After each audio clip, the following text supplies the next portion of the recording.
Hello and welcome to Ula Tea Leaf Readings. My name is Lenor and today I'm going to be reading your tea leaves. This is a horoscope for Virgo. If Virgo is your solar, lunar, ascendant / rising sign, then this is a message for you. All right, let's get started.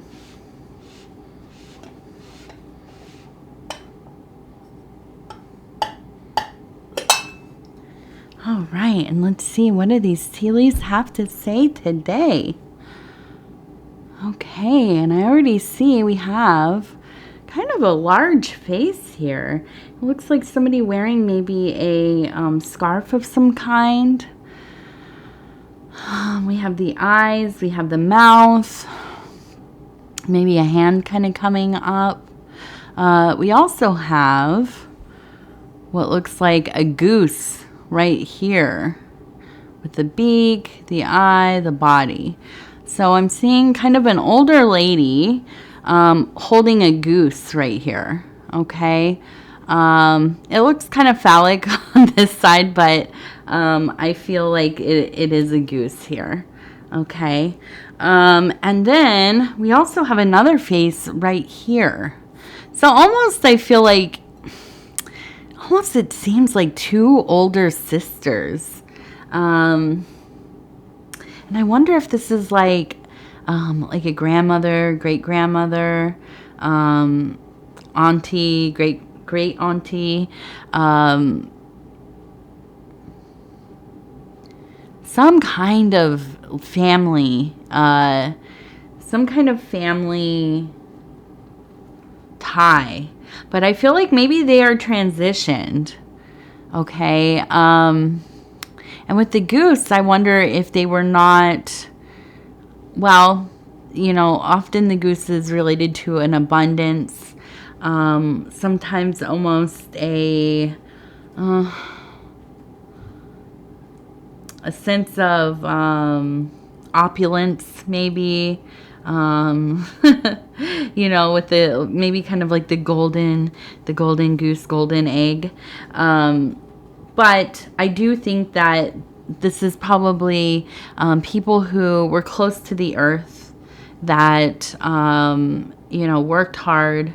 They maybe were, you know, well, we call them homesteaders now, farmers, people that you know, they got the things they needed by growing them, making them themselves, finding the materials locally or close to, so that they could do the things that they had to do to survive.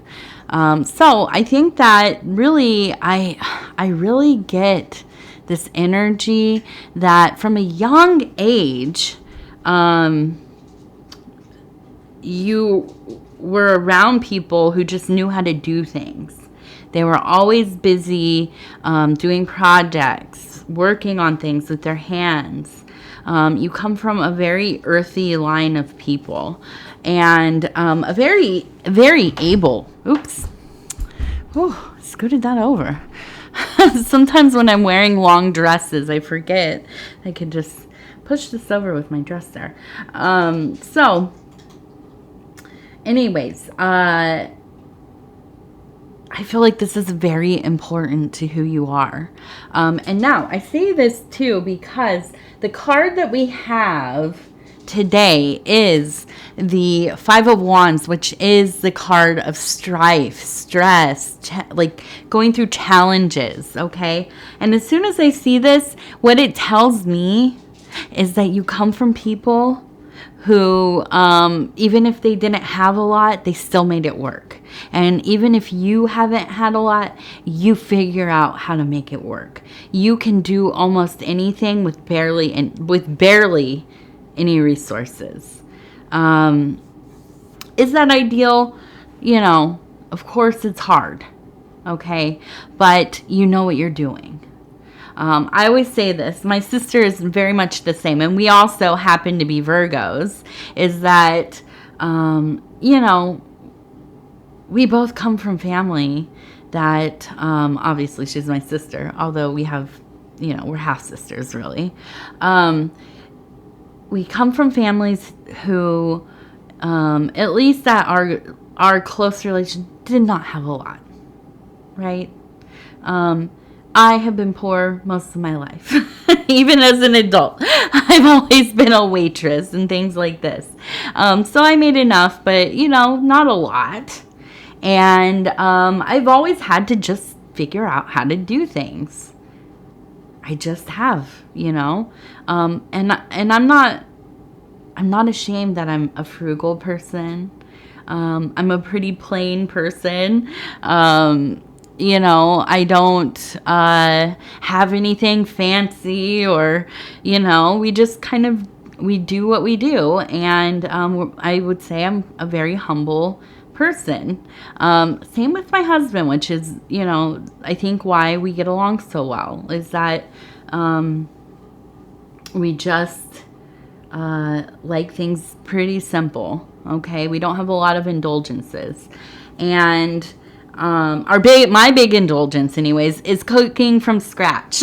in this world with how much food costs, that is kind of an indulgence these days.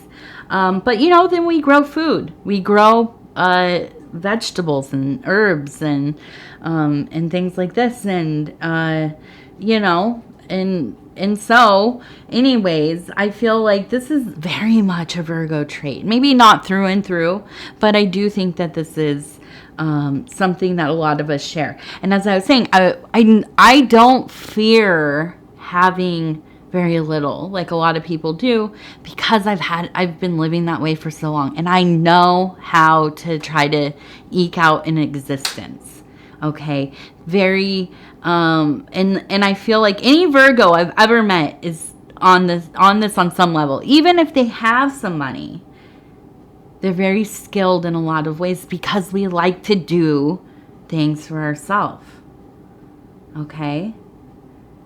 The drain needs snaked out. Well, heck, I'm going to figure out how we do that, right? I'm going to figure that out. I got to figure out how I'm going to till the gardens. Well, I've never done that before, so I better figure it out, right? Changing the oil in the car, whatever it is, okay? We figure it out. This is that energy, okay? This, to me, I look at this, I see my Baba. I see my my grandmothers on my native side, my Choctaw side. All of these women in my life, they just knew how to do things. They knew how to survive against all odds. And all of them lived to be, in their 90s. Actually, one of my grandmas was 102. So, we just do. And that's very much, that's why I love Virgos. Enduring people. Clever. A jack of all trades, as they say. Okay, so we kind of have this big beast, and we have a person here who looks like maybe they're shooting an arrow at this beast, okay? And I feel that, there has to be some kind of anxiety rolling into your life. Something's been going on. We also have a dragon here. Okay, and I don't know, maybe this is a financial thing, but because we're dealing with wands, I really think that it's the fear more than the actual lack of resources. I think it is the potential for the lack of resources. And there's a lot of discordant energy swirling around, okay? I feel there's a lot of anger. Okay, I feel like this is like somebody who is kind of, if you've ever heard of like financial abuse, or somebody who's like kind of, putting you in a position where they're in control of, are you going to make this money or not? Trying to hold it over your head, something like this. Wow, listen, we're Virgos, okay? You do not do that to us. Nobody holds anything over a Virgo's head. Nobody is going to make us feel like we have to ask for something that's already ours. Or, if we have worked for it, we've earned it. Nobody is going to tell us what to do with it. Isn't that right? So, I really feel like there is a sense of, growing anger and frustration. And, maybe some arguing. But, like I said, I think because we have the wands there, this has a lot to do with the emotionality of the thing, less to do with it actually going down that way. Okay, and this is why I think somebody is at least leaving the impression that they might try to pull move, or making you feel some type of way to get you into this place where you are getting erratic, chaotic, your voice is raised, you're getting upset, your hair's getting a little messy. But I think the real thing here, controlling our reactions, stepping away, pardoning ourselves from the situation, disengaging, taking time for yourself. Okay? And I just talked about this in the Cancer reading, going outside and screaming. I know I bring it up in other readings and stuff. I love it because it is my go-to. It's been hard because I can't go screaming all the time, out in out by the cornfield. Like I had been, because I am I really like this concept of primal screaming. I am somebody who I have a lot of anger because I've felt disenfranchised in my life. I've had abuse in my life. I have felt like I did not have control, and there's a lot of pain and shame and anger that comes from that.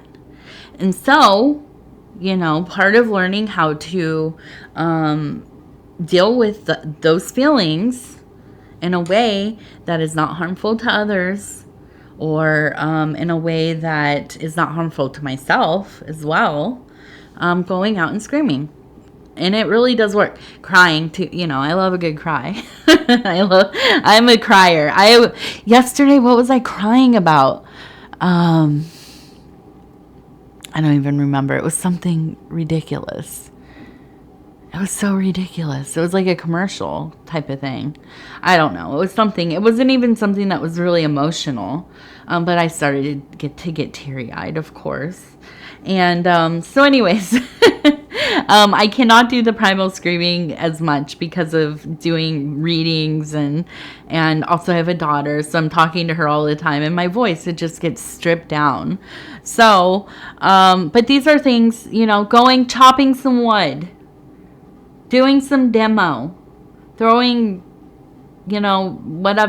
hatchets or whatever. That was I don't know if that's still a cool thing, but I know people were doing that for a while. But, doing something that feels a little destructive, where you can purge your energies, but it is in a controlled scenario, environment. Something that is not, smashing things in your house or screaming or, whatever, calling people names. None of that. Listen, it's 2000 and almost 24. No more of that. No more of that behavior. We're not accepting it, and we're not giving it out anymore. Okay? So we go out to the woods and we scream like lunatics. I don't know if I'm allowed to say that word, but, like a banshee. That's how I feel. And I love it. It's very empowering. So anyways, I want you to take some time for yourself. Do some of your grounding work. Find some quiet place for you. Nobody else. Okay? Even if it's for like 5 minutes. One thing I miss about well, I can't say, but you know, when you're at work and you do the thing where you get 5-minute breaks to go out back and, you know, do the thing that we used to do in the 90s, that nobody's allowed to do anymore. We should not. I don't condone that thing anymore. But now, you know, I guess I'm allowed to say I don't smoke anymore. So, there's no, like, I'm just going to go, like, what am I going to say? I'm just going to go out and go stand outside for 5 minutes quietly. Well, you know what? I think that we need to, you know, make that a thing. Make it, I just go for walks usually, a walk around the block or whatever. I like to go look at trees and bugs and so on.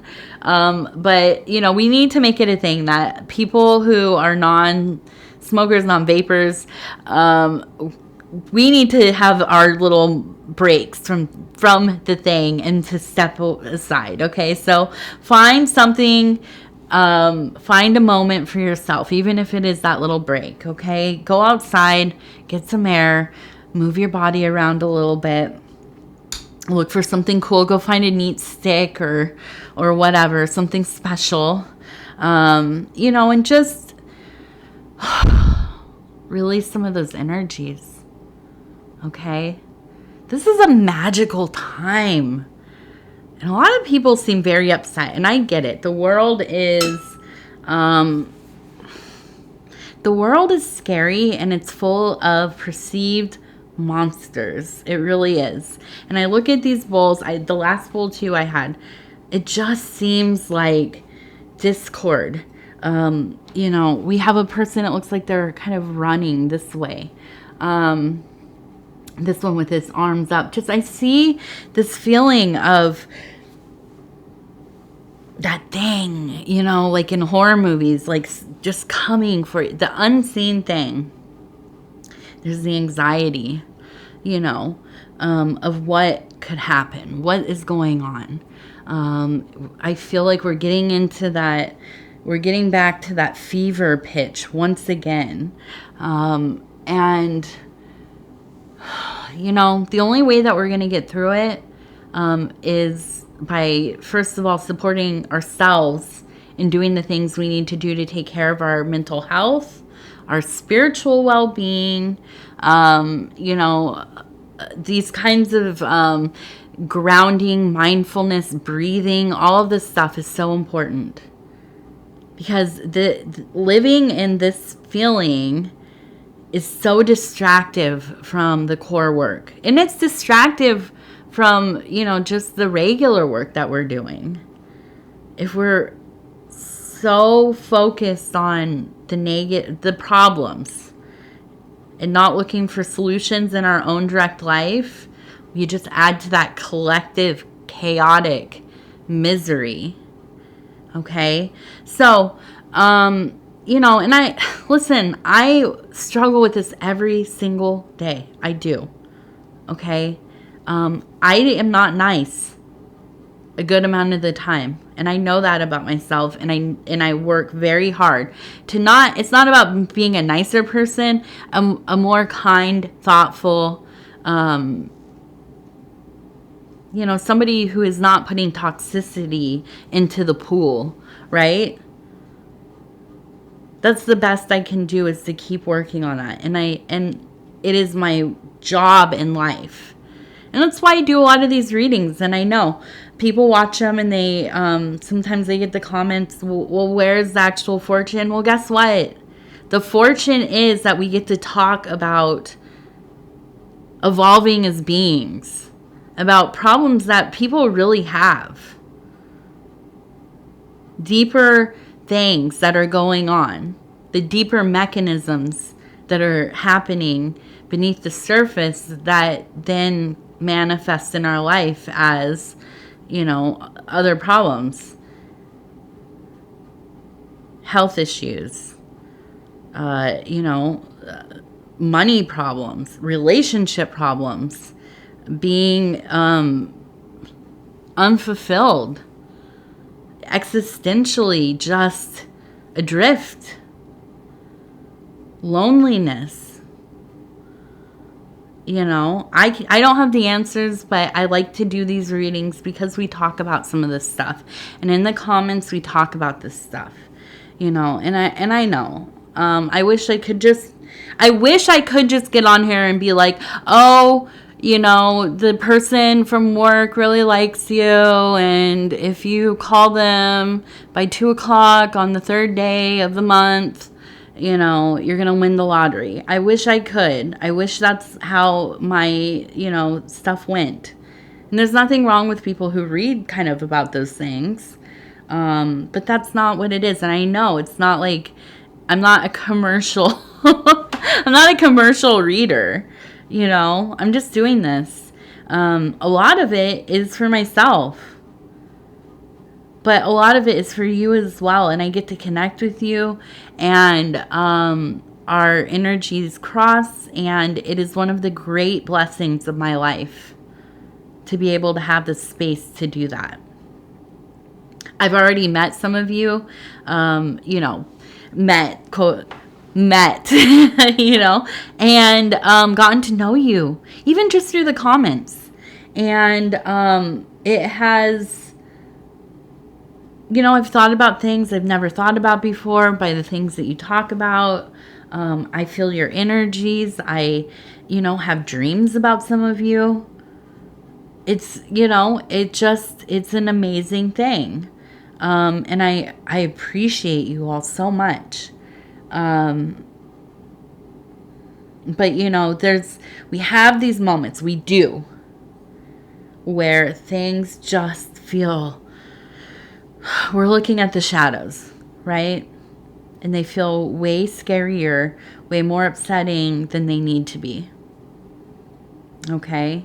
So we do that work. We get that energy out. We find some way to, you know, have some clarity.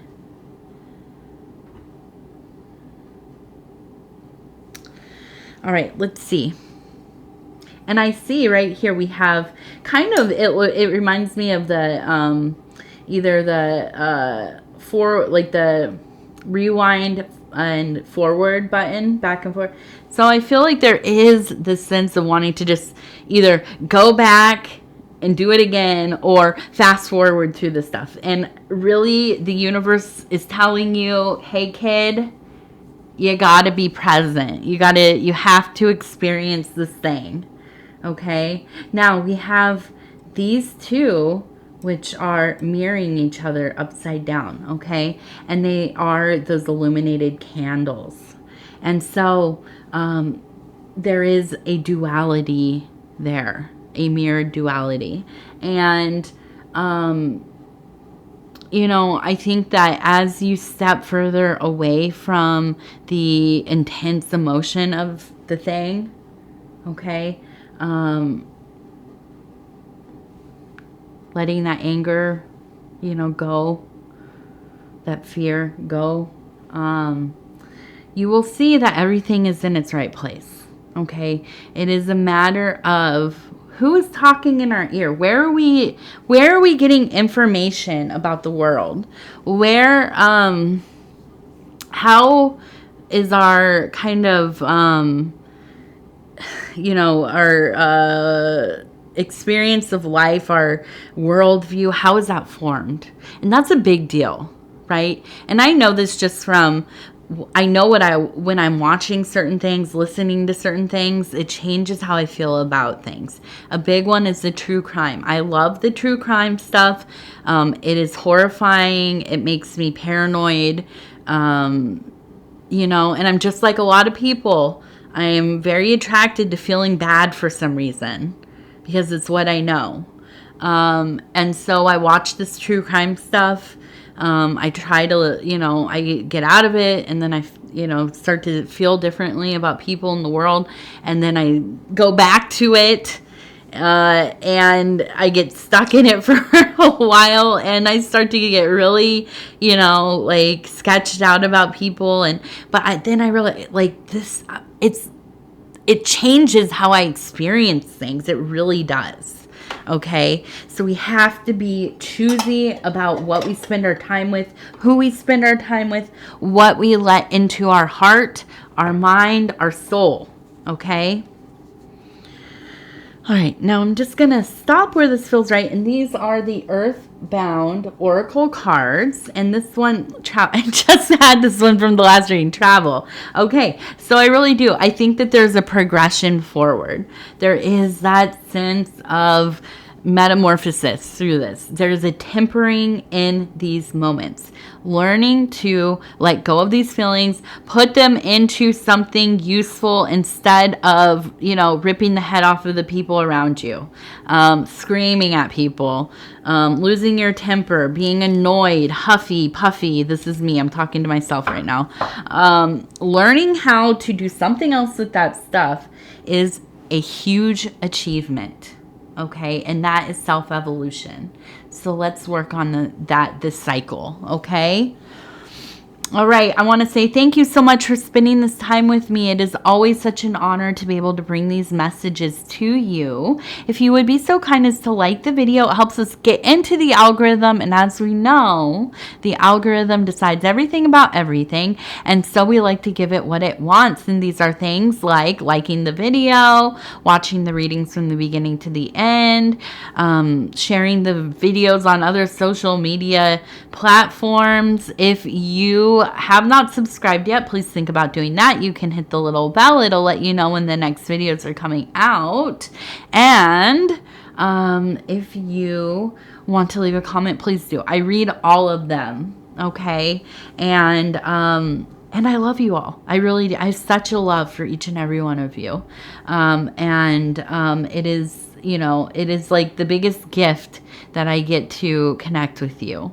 So if you are inclined, leave a comment, because I'm it's like I look forward to it. I really do. So anyways, I thank you. I love you. And we will talk it's just a few days away.